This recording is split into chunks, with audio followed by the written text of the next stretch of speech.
out of your way. Yeah, that was really nice of you to do that.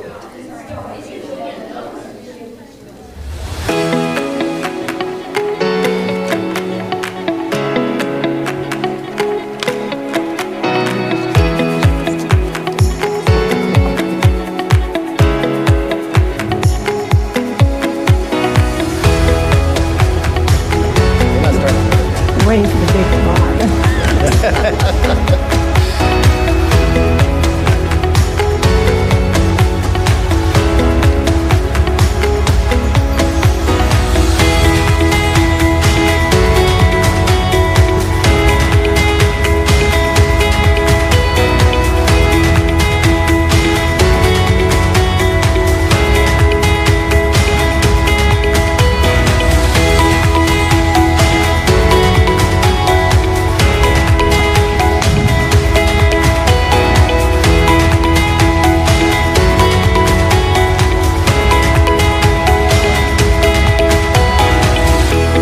Well, I don't know if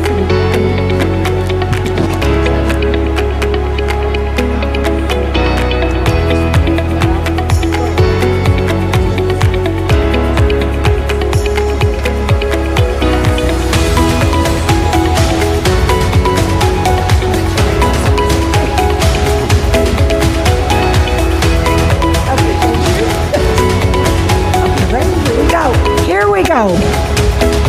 Welcome, everybody. This is so much fun to see so many people here tonight. So welcome to our Board of Education meeting for November 16th.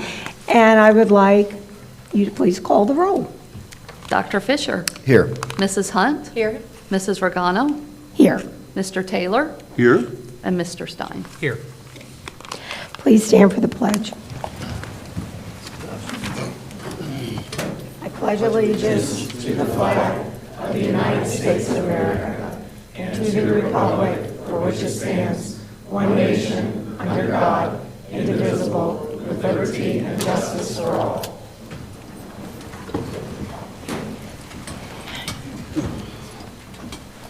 Before we go on with our meeting tonight, we would like to send our thoughts and prayers out to the Tuscarawas Valley Local School District. They had a tragic bus accident that occurred Tuesday on their way to the OSBA conference. So I would like to take a minute and pause.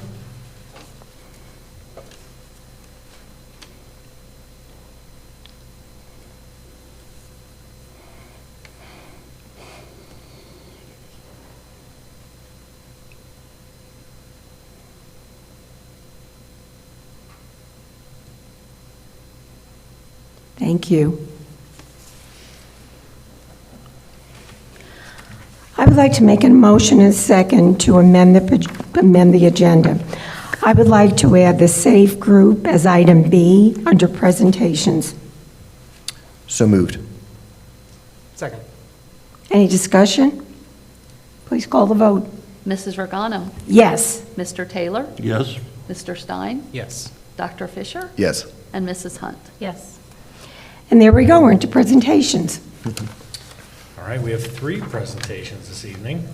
And first one is always our school spotlight, and it's always exciting to have our staff come up. And I don't know if Mr. Wren is here.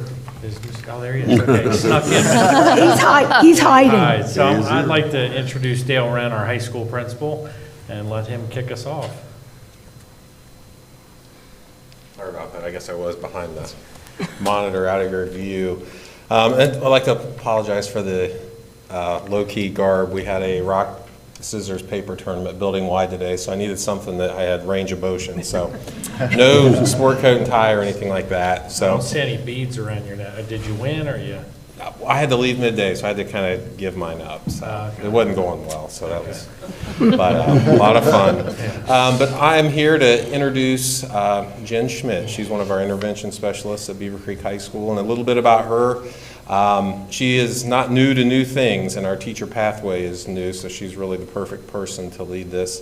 As an intervention specialist, she worked hard to develop our communications classes at Beaver Creek High School, which also spread to Ferguson and middle school, and they truly made a difference in the culture in all 4 of those buildings. So I expect this new endeavor will go the same way. So at this time, I will turn it over to Jen, who will talk about the program.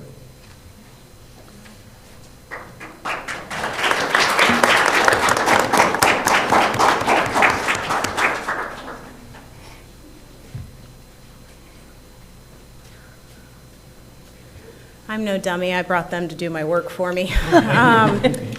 They designed this presentation. It's just an absolute privilege to teach this class. As you can see, the excitement, it's like this all the time. We had 55 students sign up for Education Principles. I've asked a few other teachers in different districts, and that's a really large number. So I'm very excited to see the program grow. This class is not easy. There's a portfolio that goes at the end. They have to take a web exam. So there's a lot of different content involved. So thank you so much to Dale for allowing me to do this. When I saw it come across, I sent him my CV. I was not fooling around. No resume, like this is something I definitely wanted. They are just an absolute joy to work with. This was a very well-timed request because we are working on how schools are run. And so the business of schools is what we're working on right now. So they are coming for part of the board meeting. That's why we brought so many. And then Dr. Fiore and Mr. Otten have agreed to come and talk a little bit more in my classroom about that. And then that's something that will be an artifact in their portfolio. So thank you so much for allowing me to come. And I will let you guys introduce yourselves as you go. Sound good? Okay.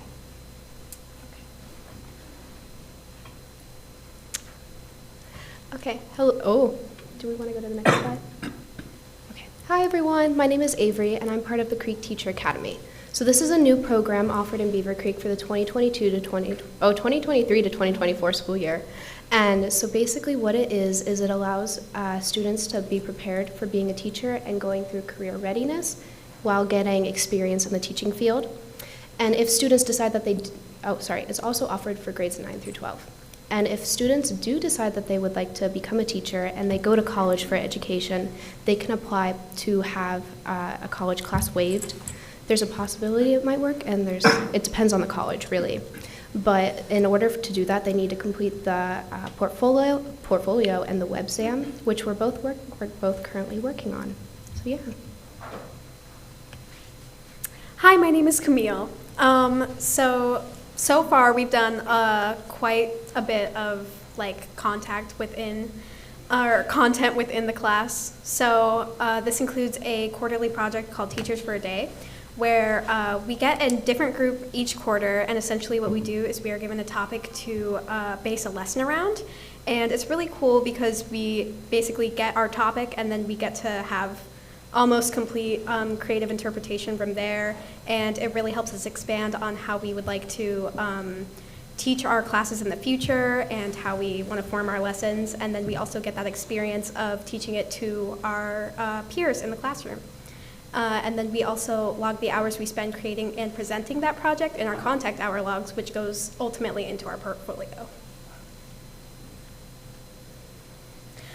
So far what we've done, we've designed and created monthly bulletin boards, which I think is really cool. They're usually really cute and they get our class out there kind of.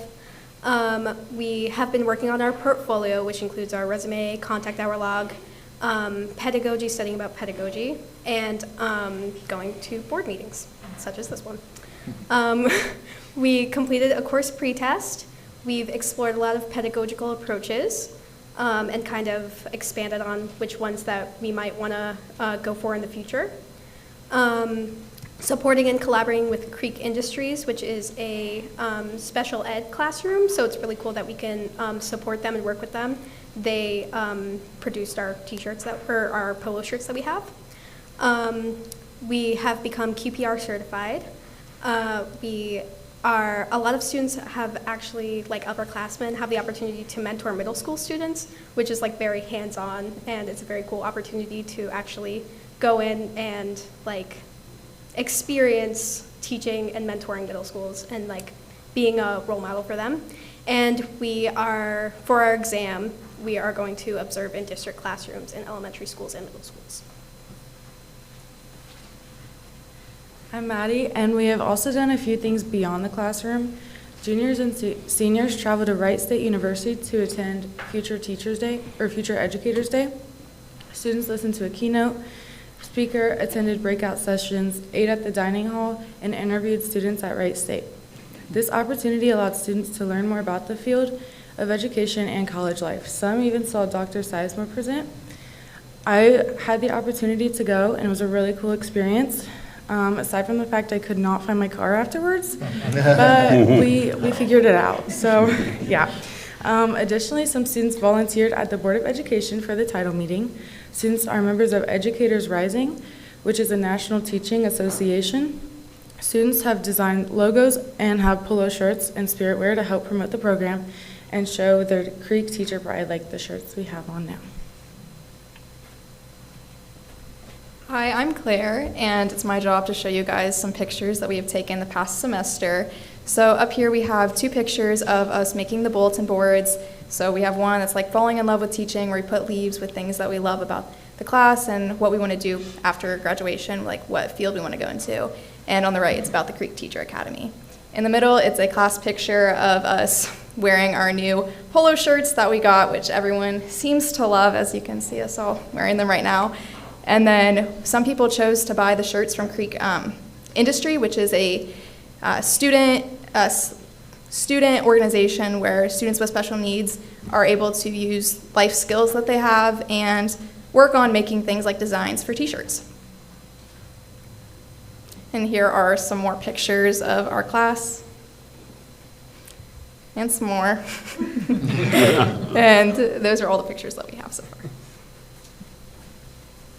All right, my name is Mitchell, and I'm a senior, and I was asked to share some quotes from our students.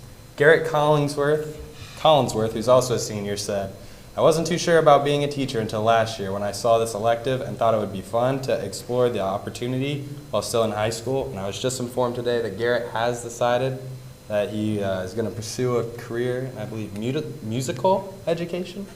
So, good job, Garrett." And then Lucy Malto, who's also a senior, said, "I have always been passionate about teaching, but the Creek Teacher Academy has given me resources to pursue my passion." And then finally, Jordan Childson, who's a freshman, said, "As a freshman, it has been fun to get to know other students who want to be teachers like me. I have noticed I am already more confident in presenting in my other classes and will definitely continue taking CTE education classes all 4 years."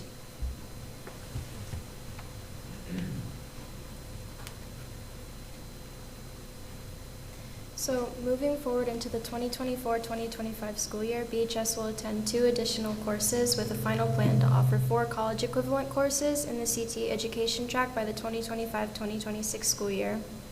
This will allow BHS students to explore teaching as a potential career and earn credits prior to graduation. Ideally, students will take 1 CTE course each year while in high school. Due to the teacher shortage and the need for high-quality teachers, we hope that many of the Creek Teacher Academy students will consider returning to Creek to teach. And on behalf of the Creek Teacher Academy, we would like to thank Mrs. Schmidt, our administration, and the board for allowing us to have this class as an option. It's been an incredible experience, letting us have firsthand experience in the field of education before we're in college to make sure that's something that we want to pursue, and having these experiences are not only educational, but they're also something that we can move forward with in life. So thank you.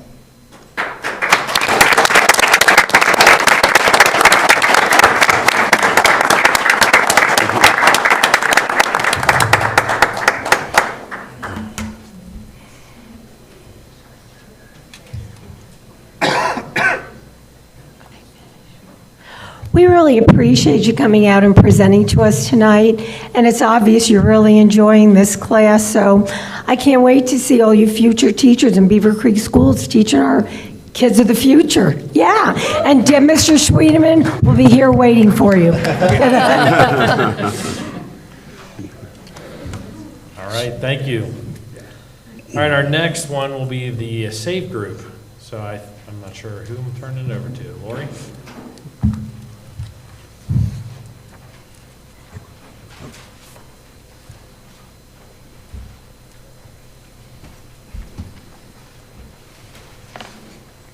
We are the SAFE group, and we represent Students Against Violence Everywhere. We would like to thank the board for everything they do for us. So our group has been doing different things. We're making signs for members throughout the community and sending them to the different schools, the community members, the police, the fire department, everywhere. So we are making one for the Board of Education. We've also done things like celebrating World Kindness. Can you turn it around so we can read it? Yeah. Sure.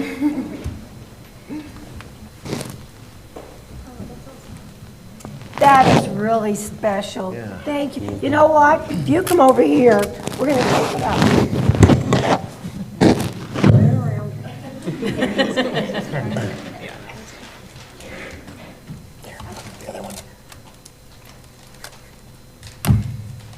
I've got lots of teeth.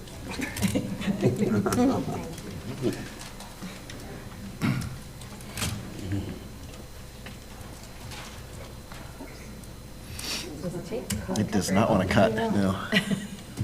There, is that good? We'll put one in the middle. One more.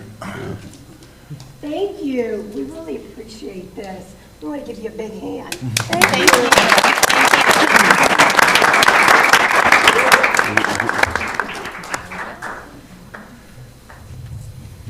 Thank you, guys. Thanks for coming out tonight.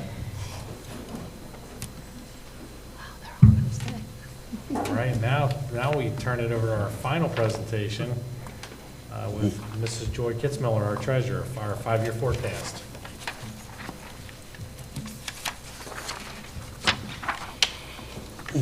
Maybe. All right. All right. So tonight is the 5-year forecast. It's 3 years, fiscal years of actual financial history. So that includes last year and the 2 prior years. I'm projecting 5 fiscal years into the future, which includes this year and the next 4 years. Why do we do a 5-year forecast? What's the importance of a 5-year forecast? The 5-year forecast enables the superintendent and myself to know what the district finances look like for this year and into the future. The forecast is used to follow the data trends for both the revenues and the expenditures.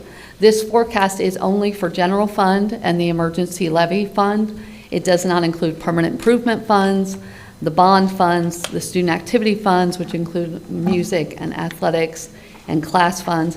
It also does not include any federal funds. Projections are based on the most accurate information available at the time. This document is constantly changing. They call it a living document, actually. And I am using the best and most reliable information that I have right now to put this forecast together. This document also guides our ability to sign the fiscal certificate, which basically says that we can meet our financial commitments. And the 5-year forecast is used to present the district administration's observations, concerns, and recommendations.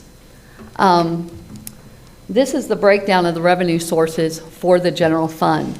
The state is currently providing 19.16% of our revenues, and in comparison, the local sources contribution is 80.84%. So as you can tell, we are mainly locally funded. The state only contributes 19%. So mainly we are a locally funded district. This is line 1.01 of the 5-year forecast. This line, if you do notice, see if I can get this to work, right here in fiscal year 27 and fiscal year 28, as you can see what's going on there, we have an emergency levy that's dropping off. And so that line, that's why it's decreasing from FY 26 to FY 27 and on down in 28. But general property tax is a huge percentage of that local capacity, our local revenue capacity. When we talk about real estate collections, we need to talk about the 20 mil floor now. And there's so many questions, we throw out 20 mil floor, we throw out that term, but what is the 20 mil floor? The Ohio law mandates that school districts must have at least 20 mills of taxation. Tax reduction factors due to House Bill 920 cannot cause a district's millage to fall below these 20 mills. That's the 20 mill floor, and we're going to get into that a little bit more. Levies not included in the 20 mill floor are your bond levy, which was for construction, your permanent improvement, and your emergency and substitute levies. So it's just your current expense levies. So levies that make up the Beaver Creek City School District's 20 mill floor are these levies. And so you've got your millage voted rate, and you have the date of the votes on those. And as you can see, some of these go back all the way to 1962.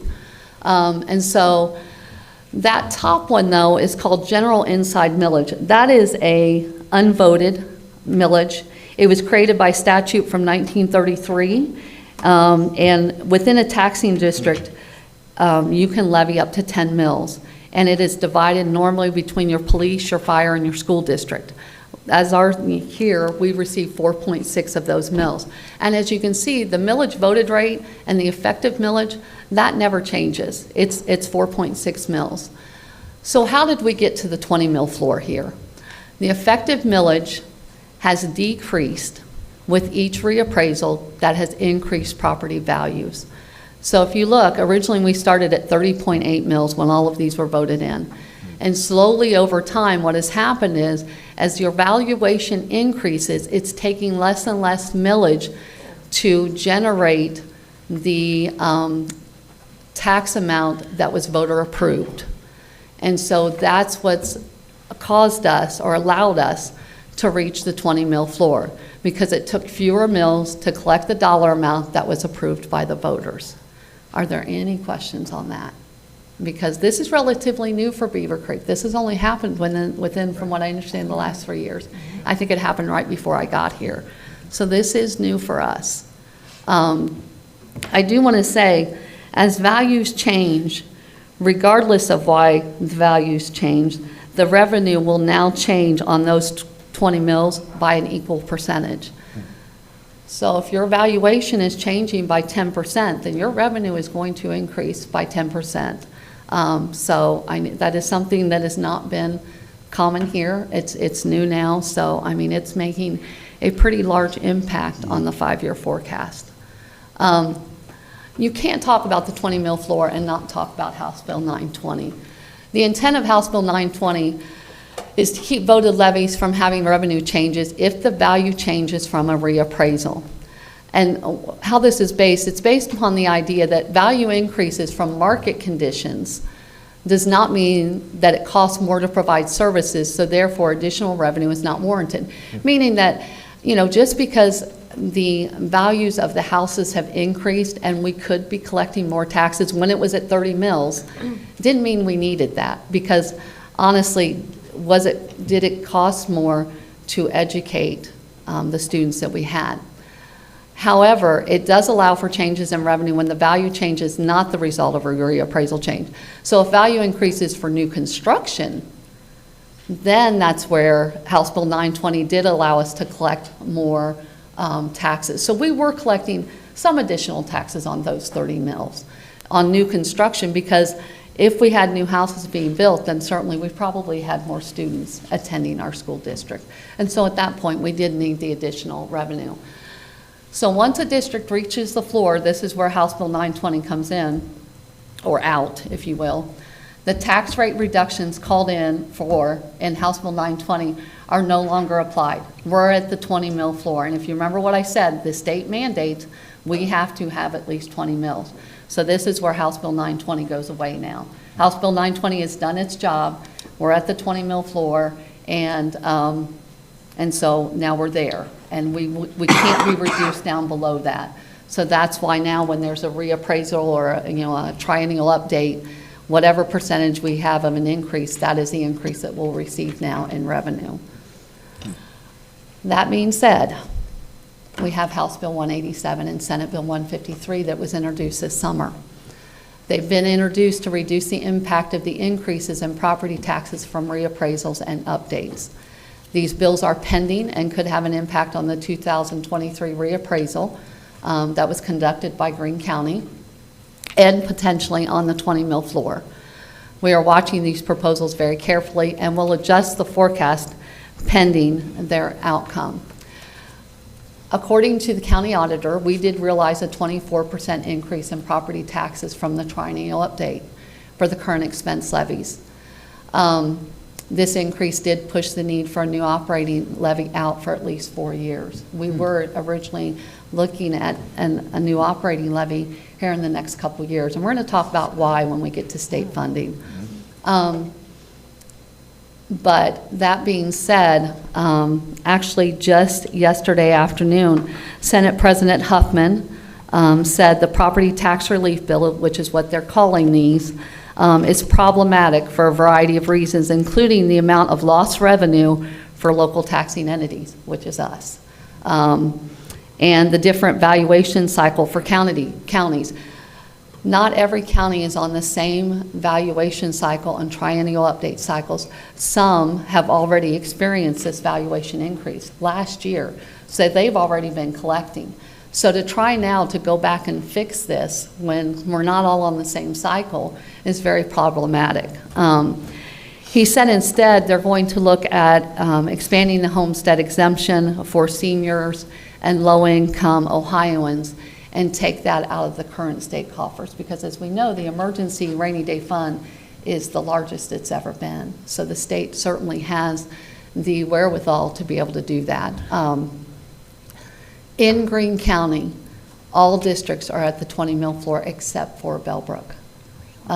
So there's 7 districts. Bellbrook is the only one that's not on the 20 mil floor. So it would have affected all of us. And so one of the things that they had talked about on these property tax relief bills was in order to reduce the impact, they were looking at capping the percentage that the 20 mil floor could increase by, maybe say like 7 or 8%. But the main one that was gathering some wheels was to look at averaging the last 3 years. So when we looked at that, and I talked to David Graham extensively, our average was 20%.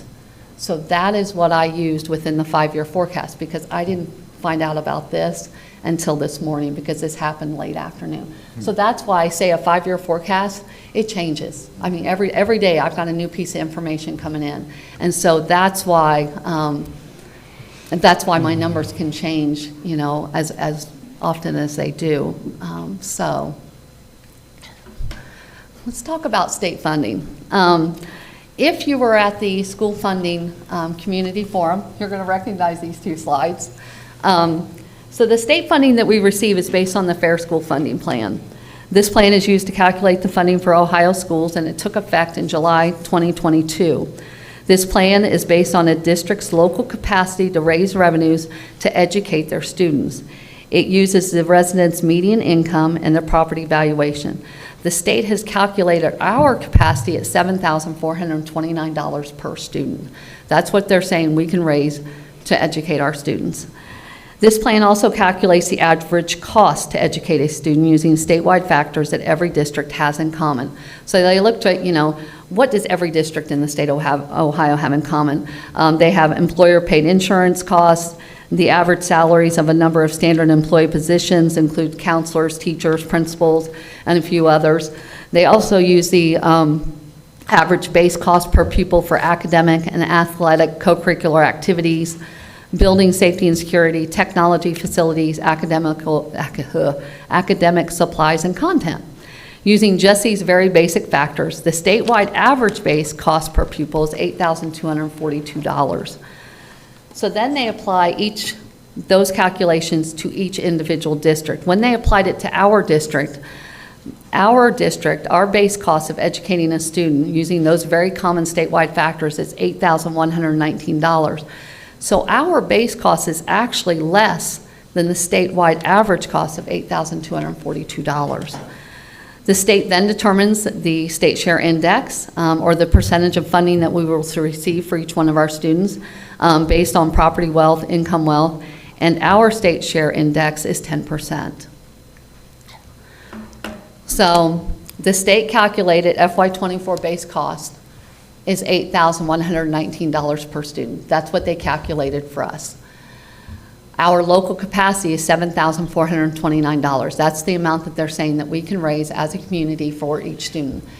It results in a calculated state share-based funding per student of $690. What that is, that's the $8,119 minus the $7,429. That's where we come up with the $690. The district actually receives $812 per student because the state mandates that all districts must receive at least a state minimum share index of 10%. Beaver Creek City Schools is considered to be a very wealthy district based on our capacity to raise local funds for our schools. That's why we're at the state minimum share. We're there. You can't receive any less than what Beaver Creek City School Districts is from the state. We're at the floor. So if we were fully funded by the state for just our base funding, we would receive $61,121,340. Instead, we're receiving $6,112,134. And as Dr. Fiore can tell you, unfortunately, it doesn't just affect our base funding. It affects our gifted, our preschool, our transportation, our special education funding, all of it. We're at the floor for everything, and so we are barely getting funding by the state. That's why I say we are a locally funded district, flat out. I mean, we are. I mean, if it weren't for our local funds, we would be in a lot of trouble because the state is really not the partner that we would hope for. This shows, and I'm not going to go real deep into the general fund expenditures. Wages and benefits are estimated to be 85% for this year. These estimated expenses include the most recent negotiated salary increases, as well as the decrease in our health insurance premiums of a negative 9% starting January 1.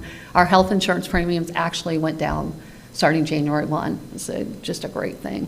It's a wonderful thing. So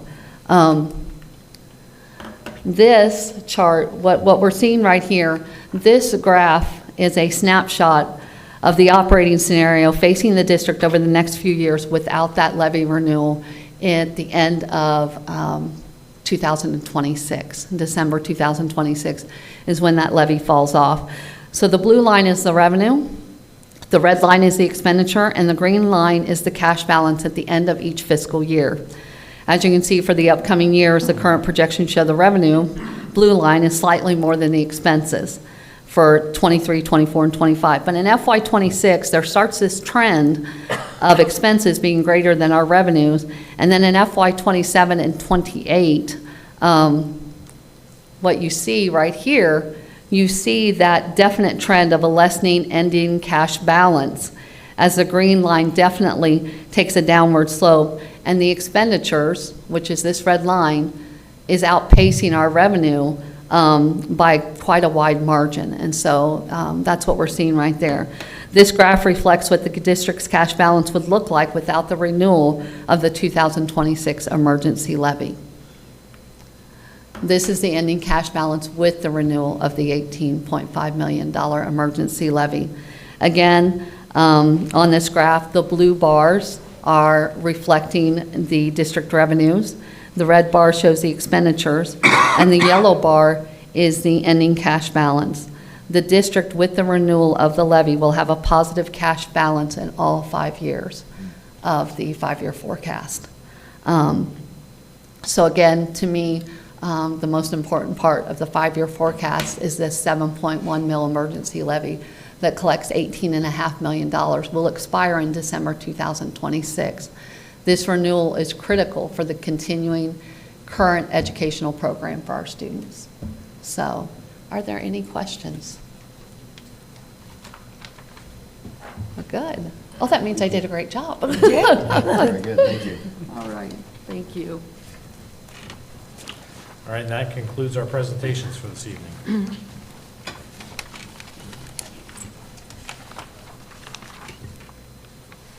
We do have one speaker under questions and comments, and it's Claire Chinsky.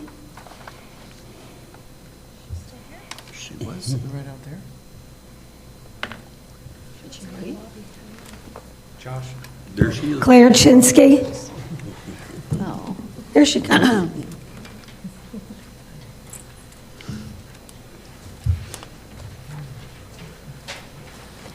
Oh, well, welcome. We need you to state your name and address. You will have 3 minutes to speak, and should your comments require a response, somebody will get back to you.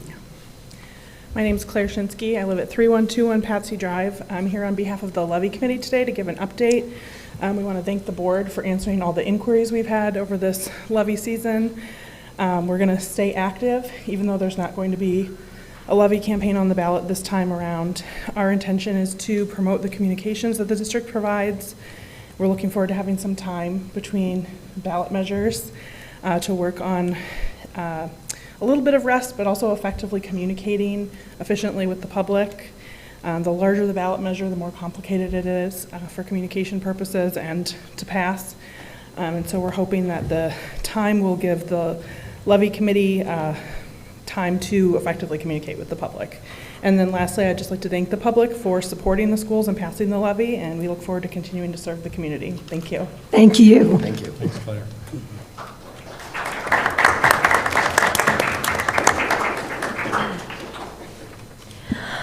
I'm going to need a motion and a second to approve the minutes for the October 19th, 2023 regular Board of Education meeting. So moved. Second. Any discussion? Please call the vote. Mr. Taylor? Yes. Mr. Stein? Yes. Dr. Fisher? Yes. Mrs. Hunt? Yes. And Mrs. Regano? Yes. And we're into items for board discussion. Yes, we have a number of items tonight for board discussion. The first one would like to share with the board. Thank you for coming. Thank you, guys. Appreciate it. Thank you. Wow. First item, it is that time of year that we have to look at filling the Greene County Career Center seat for our district. And Mr. Taylor has filled that position for, I want to say, the last 4 years? 6 years. And, yeah, time flies when you're having fun, isn't it? So in your sleeve of your binder, you have, Mr. Taylor has voiced interest in continuing in that role, and you have his CV in there, and then you also have his answers to the questions. And really, it's up to the board to appoint this position. If the board has any questions, obviously, to Gene, you can ask those between now and December, but we would look to come back at our December board meeting with a resolution appointing Gene back into that seat. I don't know if anybody has any questions for me at all, but that's the process, and we're up for it as Beaver Creek and Xenia are both up this year for those seats. Okay, if you do have any questions, feel free to reach out to me or Gene. All right, the next item, item B, I believe there's been conversation that has happened with all the board members. We were looking, currently, we have our board meeting scheduled for December 21st in December. And we were looking, last year, we had it earlier in the month. And so there was some interest to see if we could move it up a week to December 14th. So I believe everybody was in favor of that. But I wanted to put it on here, and then I also have a spot for approval later in the agenda for us, so that way it'll save Mrs. Kitzmiller from having to communicate that out. So, does anybody have any questions about that at all, just moving it up a week? No. Okay, all right, these are easy items. All right, the next item is we would also like to establish our dates for our organizational meeting, our tax budget meeting, and our regular meeting in January. And what the board has done for probably the last 3 or 4 years is we have met on a Saturday morning. We feel like everybody's kind of fresh. We'll have breakfast brought in, and it really allows us an opportunity to kind of get down to the nuts and bolts of getting ready for the upcoming calendar year. So I would like to propose to the board a date of Saturday, January 6th, with a organizational meeting starting at 8:30, tax budget meeting at 8:45, and a regular meeting starting at 9 o'clock.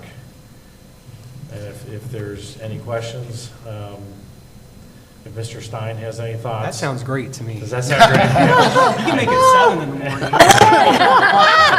Oh, my God, I I love think we're going to be honoring Easy now. Mr. Stein at that meeting, so if we want to make it 7, we'll do 7. it. Okay. And we're coming to your house. Oh, no, we can't. Okay, then. Oh, gracious. But I would anticipate we would hold that meeting here on location, here at central office. Yeah. Obviously, all 3 of those are open to the public. So if there's any concerns about that, we can approve that tonight as well. That is on the agenda later on as well.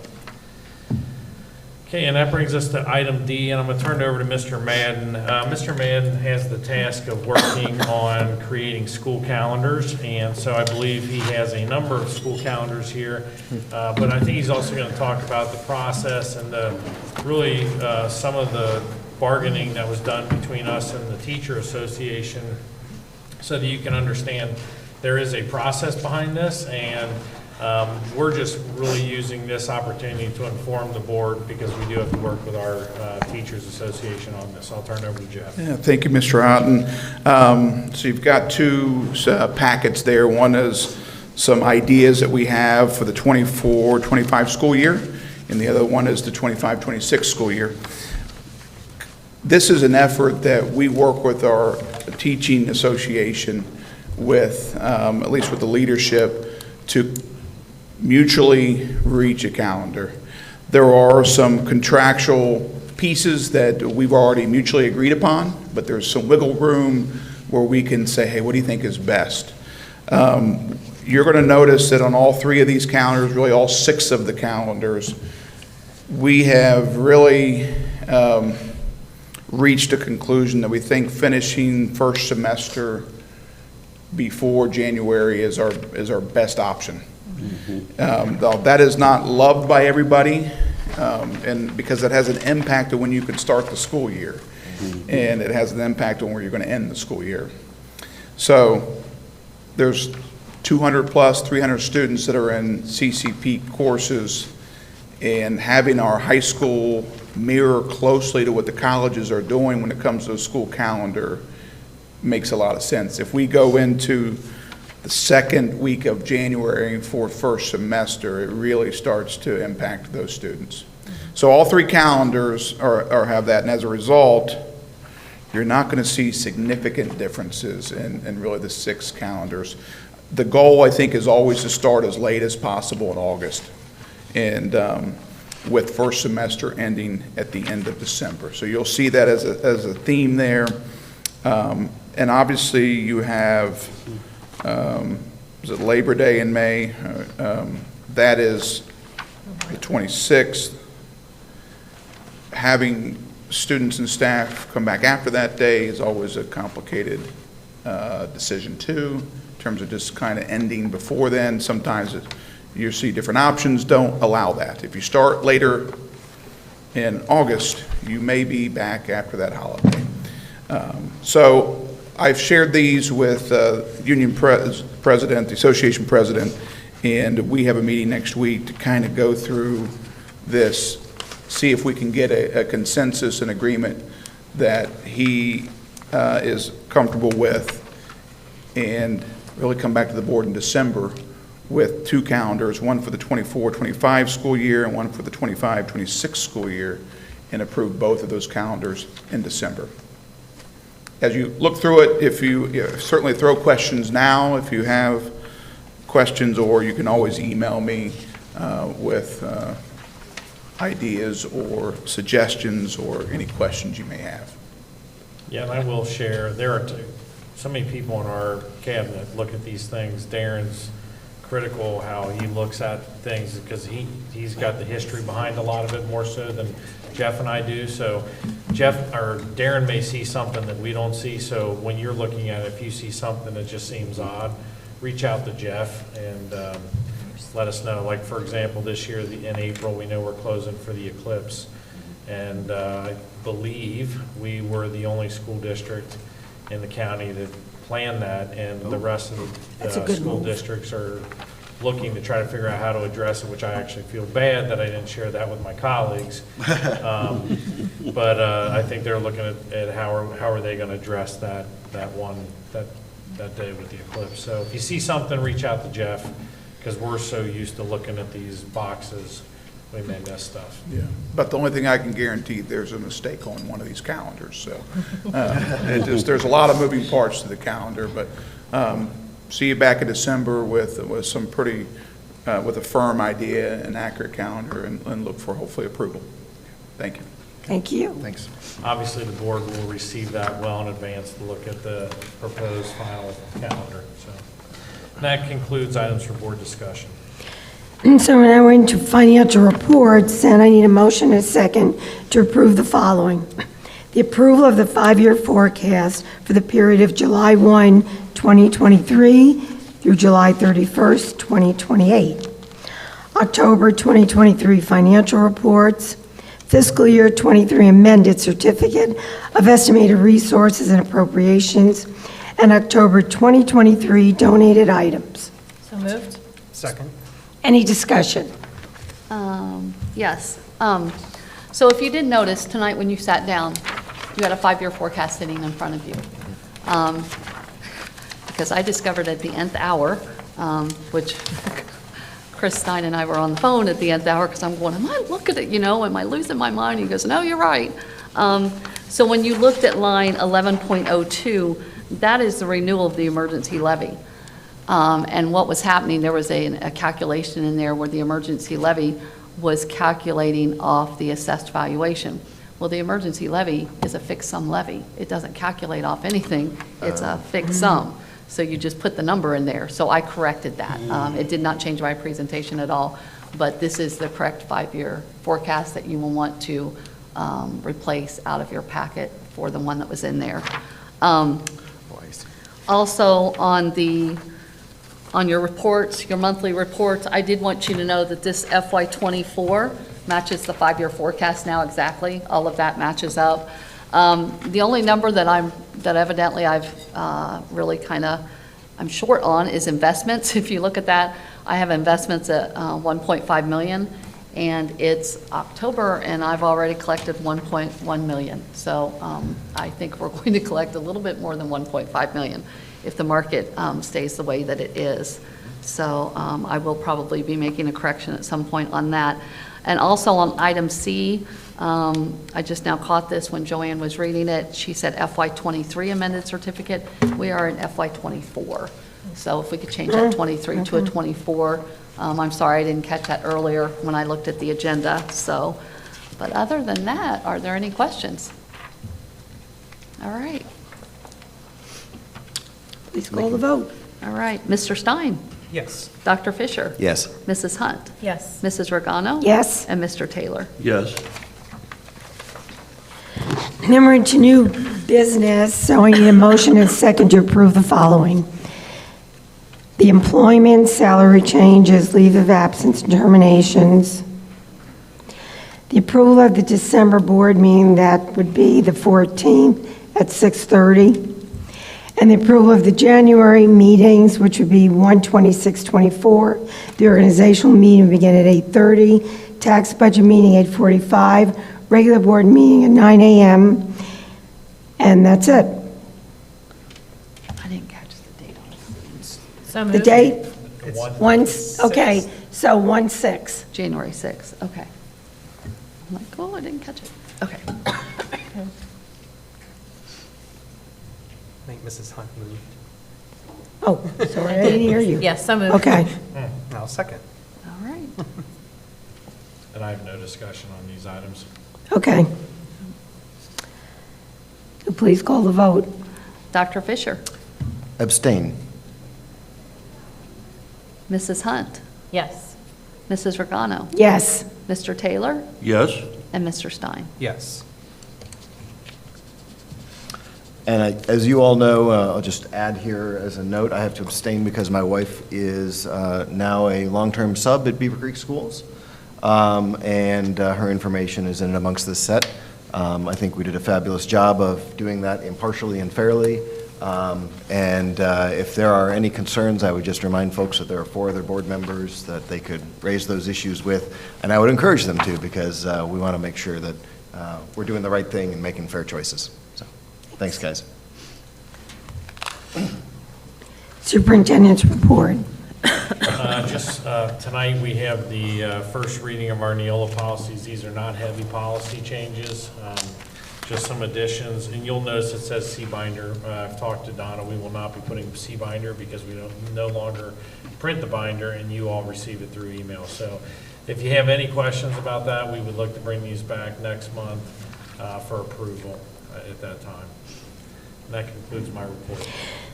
So we're into announcements. November 20th to the 24th, there's no school because of the fall break. November 22nd to the 24th, all school offices are closed. It's a fall break. And on December 22nd, there's no school for students. Staff workday. And we're to board comments. Mr. Stein. For some reason, I knew I was going first. Okay, I'll switch it. I just want to say thanks to the board for considering the December date, because the December 14th certainly helps me, and I hope that it helps you guys space it out a little bit before Christmas as well. So thank you so much for that consideration. Also want to thank you, Mrs. Regano, for mentioning Tuscarawas Valley at the beginning. That was just horrendous, and they've been on my mind a lot the last few days. So thank you for thank you. Acknowledging, yeah. It's tough. Yeah. I haven't been able to shake it since Tuesday, so, yeah. I also want to mention it's Ohio Public Education Appreciation Week, and just want to say I think Beaver Creek City Schools just exemplifies what makes public schools great, or what makes a great public school. And so I'm just very appreciative and thankful for all of our employees and our volunteers for making the resources and opportunities available to our students, because they are able to get exposed to a lot of different, we saw what our high school students are able to do in the Teacher Academy. It's just amazing the kinds of things that we're able to do, I think, because of us being a public school. So just want to bring that up and thank everyone for that, and I think I've set it up. Okay. Dr. Fisher. Thank you. Yeah, I have a bunch of things as Well, well. go for So it. yeah, I'll echo Chris's comments about public school appreciation. I also think, when people talk about voucher and charter schools, they talk about parents having choice, but I see programs like what we're doing here, and I look at across the wide variety of course offerings we provide our students, and I'm just amazed at the tremendous amount of choice that our public schools provide our students, and that's something I'm really proud of. Really sincerely, we do a great job of those things. Capitol Conference was, as usual, helpful and enlightening, a good opportunity to see what's possible, spend some time reflecting on how we can fine-tune what I believe is a very well-oiled machine we've got running here. So I went to a couple sessions on just gathering ideas of how things are being done in other places and looking for opportunities where we can make suggestions to refine a few things here and there. And I was pleased to see, we really do, when they talk about how to run a great school board, how to have a great administration, we do so many of the things that they go through and they mention that you hear other schools say, oh no, we're not doing that. Things like annual performance appraisals for our superintendent and treasurer, that's very important. And it's something that I'm glad that we're good about doing every year. And getting our school board engaged in strategic planning for the district, something we just went through and apparently is not common across all the districts. Sometimes it's not even done. And we're really hitting so many of those things. So, but I always try to find a few opportunities to improve things, and I've got a few I want to suggest for you all to think about. One suggestion I had after going to a talk on how to run public hearings, the public speaking portion of the meeting, and make sure we're compliant with First Amendment law. There are a couple of things that we could consider doing that would help in a situation where there are contentious issues and a lot of people want to talk. Two ideas that I thought were valuable was making it clear that we want to hear from residents, parents of students or taxpayers only. That would prevent people coming in from out of the community to use our public forum as an opportunity to just speak in front of an audience. I think we want to hear from our taxpayers and our parents, but we don't necessarily want to hear from the example that we heard was people coming all the way up from Kentucky to talk about local board issues here in Ohio. And then the second one along those lines is that we could, instead of just doing order of sign-up, we could actually implement a policy that gives preferences to new perspectives or topics that we maybe haven't heard about yet. So for example, if there's an issue that's caused a lot of people to come out, we've got a lot of signups for that one issue, but we have maybe 1 or 2 signups on a different topic, we could bump those 1 or 2 speakers up front, make sure we hear their perspective first so that maybe they're not as concerned about those other issues. They could say their piece and move on with their evening and not have to wait for the other contentious issues to be heard. So those are 2 suggestions that I thought were helpful. The second one had to do with the way we do performance appraisals. I love the annual appraisal, but I feel like a year is a long time to go between checking in on how things are going. So I'd like us to consider potentially doing quarterly check-ins with Paul and Joy, just to take a look at, hey, how are your goals and objectives going? Are there surprises that maybe you want to reevaluate or get our take on? Should we reprioritize these things, or there's something new that's come up that you think is maybe more important than something you had in your annual appraisal? That would be a chance to sit down and get our read on that and make sure we're giving you that feedback on, hey, is that a good change to make? Should we really, focus on that other area? Because I feel like we owe that to you. That's our job to give you that additional perspective and insight into a broader group's opinions of these ideas. And then the last one was just continued improvements to our public communication and website. I think we've made a lot of improvement, but in particular, I think our master's facilities plan, it is prominent, but it's just kind of 3 links of downloads. I think we could start to bolster that as we start to move forward on trying to formalize our plan for handling the growth of our district. And then the other one is there are some tools that could make our board docs easier to access. And I would really love to see the public be able to find all the stuff that we're doing more easily without having to flip through hundreds of pages of PDFs to find the little nugget. So in terms of the legislative platform, one of the things we do at the OSBA conference is establish a legislative lobbying platform that the School Board Association goes out and advocates for on our behalf. Changes this year were much easier than last year. We were out of there a lot faster. There was one change, and it was to allow students on an IEP who have completed all their graduation requirements to count as having graduated but stay on for an extra year to get additional supports. So basically, it wouldn't count against us as not having graduated that student, but they'd be able to stick around for another year and continue to get job training and education that would be valuable to that student. And I have a laundry list of things that I'm proud of seeing in our OSBA legislative platform, because I really did spend time looking through it. And I'm not going to read it all to you because I've already talked a lot. But in particular, it's things like, hey, charter and community schools should be held to the same standards as public schools. They should not be allowed to turn away students or be selective about who they bring in, which kind of puts us on unequal footing with them in terms of our ability to to claim success and cost per pupil and all kinds of other things along those lines. And then, of course, in light of Joy's comments about where we are financially, there's a lot in there about helping make school finances more stable, more reliable, more complete, account for things like inflation. And then, of course, the big one is, and this is strange about Ohio law does not allow for collection of what are called impact fees. So that's basically, hey, you're building a huge new neighborhood with a whole lot of new students that are going to be coming to our schools. As part of improving that land, you need to pay a fee that's going to help us build a new school. We don't have that here in Ohio, and as a result, we're stuck with being in the position of having to go out to our entire community to pay for the growth that's being caused in small areas of our community, which is something I feel is unfair. So that is also in our lobbying legislative liaison, is something we'd like our legislature to fix. Not that they're going to, but we can hope.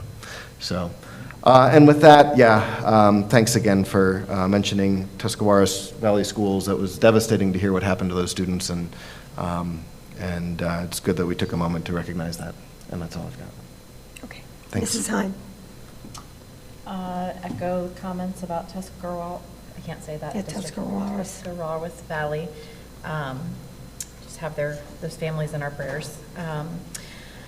I wanted just to mention athletics and our show choir and those groups have kind of kicked off the next season. So if those things are of interest, people should get on the websites and check out those schedules so that we can get out and support our students and doing the things that they love. I know Cabaret was a huge success. I was unfortunately out of town, but I heard wonderful things about that. And I've already been to a basketball game because, you know, basketball is my thing. So I'm excited to see our kids compete again this year. But that's all I got. Okay. Mr. Taylor. Okay. Just one thing that really strikes me in the heart is, Tuscarawas, which is very, very sad. But something very hopeful was the Teaching Academy, the students. Having spent 36 years in the classroom, it's near and dear to me to see that pathway open so that kids can get a feel for what teaching is like. I saw a statistic somewhere that, and I think it goes back to not having enough experience with the teaching process, but 50% of the new teachers quit within the first 10 years. So losing that type of talent, those types of people, makes it tough. And these types of programs, very, very exciting. So that, and having gone to Cabaret, Joanne and I both went very well. Carl was there too. Absolutely. So I have a very vested interest as well as Carl does. We have a senior. Yours is a junior. Yep. And it's so exciting to see the enthusiasm of the kids doing their program. With that being said, we only saw a small part of their program. Mm-hmm. Yeah. There may be spies in the audience for competition season. It's true. So they only expose so much. But it looks like it'll be an exciting season. The French Revolution is their theme this year. Yep. So we'll see how that all plays out. I think that's going to be one of their best shows. Oh, yeah, it It could be. was. Their voices were just Oh, yeah. unbelievable this year. They really were. Yeah. So, with that being said, keep up good work. It was a great conference this year, the OSBA. It was very odd to walk out into the main area at about 11 o'clock and seeing hardly anybody there. So, the word had gotten out. We were in the legislative thing at that Session, time. yep. Joanne said she saw some people rush out. I guess the word had gotten out at that point, so very sad. So with that, It was heartbreaking. it was heartbreaking, still is. Yeah. It's something I haven't been able to shake off me Right. all week. I mean, when you think of kids, here are Right. these kids all excited, Right. coming to perform, so we need to keep those families in our prayers, and the school district, because it's a hard time for them, especially around the holidays. So, yeah. Yeah, I really love the Capitol Conference, learn a lot, but I love the student fair. Oh, yeah. You learn so much from these kids and their presentations. Fairbrook was there. And these kids were so articulate. They were like fourth graders. I mean, they were amazing. I said, well, tell me about this. Well, I got it. They were just amazing, yeah. So I want to thank Joelle and all the kids for going up there. The military, I love that our district honors our military. All the schools do something. So I have a privilege, I ended up at Shaw, and their 80-something car parade is just amazing. Goes around the school twice. My favorite part, so the vets have their branch of the service on the car. And I had the first grader standing in front of me now. Okay, and you know, they can read now. And there are the cars, they're chanting, Army, Air Force, oh no, Navy. It was priceless because they're so excited. One kid goes, no, look, Army's coming down. So it was really cute. And Valley Elementary had a beautiful breakfast for all the vets. They opened up their gym with tables. The kids got to go with their grandparents or parents. Then they sent the kids back to the classrooms because they had this great assembly. You can't put all those kids in Valley in there with the tables and the vets. But it was live streamed to all the classrooms. And they had the sixth graders write poems and present them.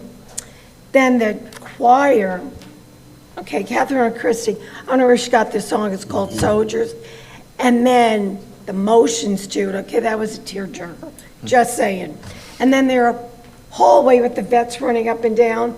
I almost poked somebody with my flags. I mean, so Paul said, yeah, they made it through the war, and you take them out with the flag. So I'm like, okay. But I mean, I was so excited that they were there, so, it was good. So, yeah, you're right, a lot of good things going on in our school district. And the opportunities our kids are afforded just amaze me. And thanks to Dr. Fiore, who's constantly showing up with something for our kids. It is amazing. Really. I wish I had that opportunity when I was in school. Because, our kindergartners and me working jobs don't even exist right now. So, yeah, it's kind of exciting. So with that, I wish everybody a wonderful Thanksgiving if you're traveling. Have safe travels.